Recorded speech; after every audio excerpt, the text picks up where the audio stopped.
Hello boys and girls, this is Mr. Job showing you another game of anti-chess. And again, anti-chess, the goal is to give away all your pieces.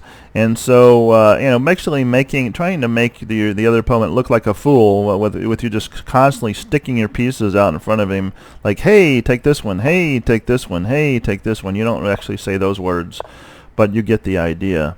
Mr. Job slices up with his pawn, and puts his knight in a place where he can take either one of these guys. And what he decides to do is he decides to take the pawn there. And what this also does is he forces him to take this pawn right here. Now, there's nothing really that Mr. Job can do otherwise to slide over to help him take the pawn. But that was actually a really good idea. But he can move the rook back over, but it doesn't really matter. Because he will actually take this pawn and the king will have to take. So he leaves his rook behind the pawn so he can't be forced to take things. And so Mr. Job decides to just leave things as they are and move his bishop up. So it's better to take the bishop because the bishop can be made to jump all over the place. It's really bad. Rook's protected by the pawn. And that was probably the stupidest move you could ever make. Never ever move your rook to the b8 square.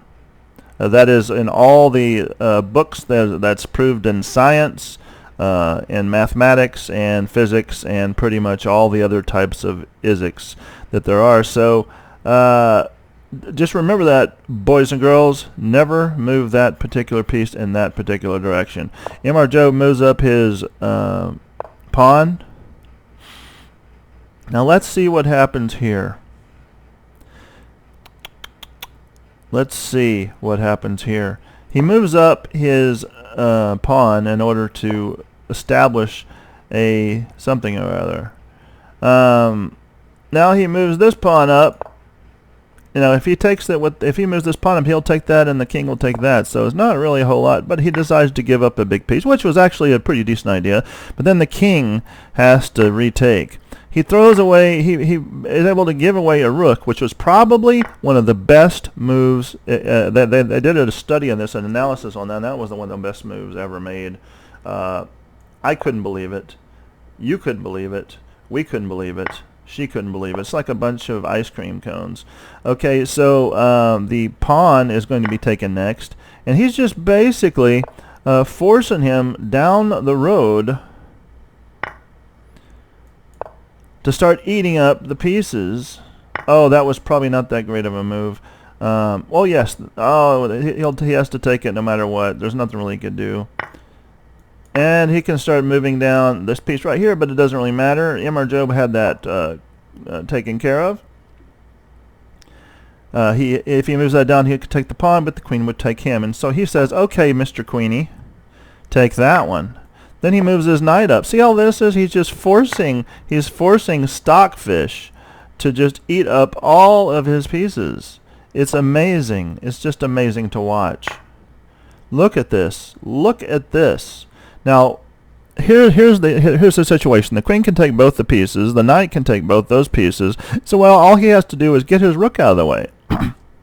So he moves his rook to a place where the rook cannot take any pieces, which the only place he can move it to is this square over here. Because if he leaves it where it's at, or if he moves it over here, yes, the queen can take it, but the knight can take it too.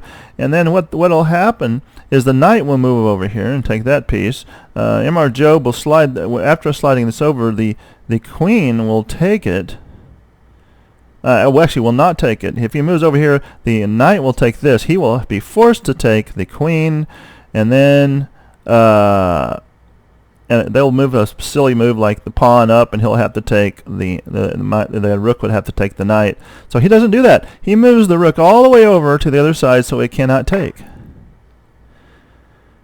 And then he has a difficult choice right now. What does he do? What does he do? So the queen can take the pawn. Will have to take the pawn. So Mr. Job looks at something very interesting. He could actually move it here, or let's see. This would be a bad. Actually, it wouldn't even matter. the best move he has really is to move right here or right here. And let me tell you the reason why. Is because the queen is going to have to take that piece. And so if he moves here, he's going to have to take the bishop on the next move, but then the rook will come over and the game would be all over. But there's another way too. He just moves the the rook over to b1. He has to take the pawn, and then he takes the pawn, and he's forced to. The computer is forced to take the rook. Now let's see here. There's 1, 2, 3, 4, 5, 6, 7, 8, 9, 10. 10 pieces. That is a complete slaughter. Slaughter, mind you. Imrajub slaughters the computer once again, because this is one of the games actually where this anti-chess is a game where a person can actually look several moves ahead a whole lot easier than you can when you're playing regular chess. So there's anti-chess again, and this is me yawning again. So I hope you enjoyed this. I'll be back with you later from other pieces of chess, other styles of chess, and I hope to be seeing you again very, very soon. Until then, bye-bye.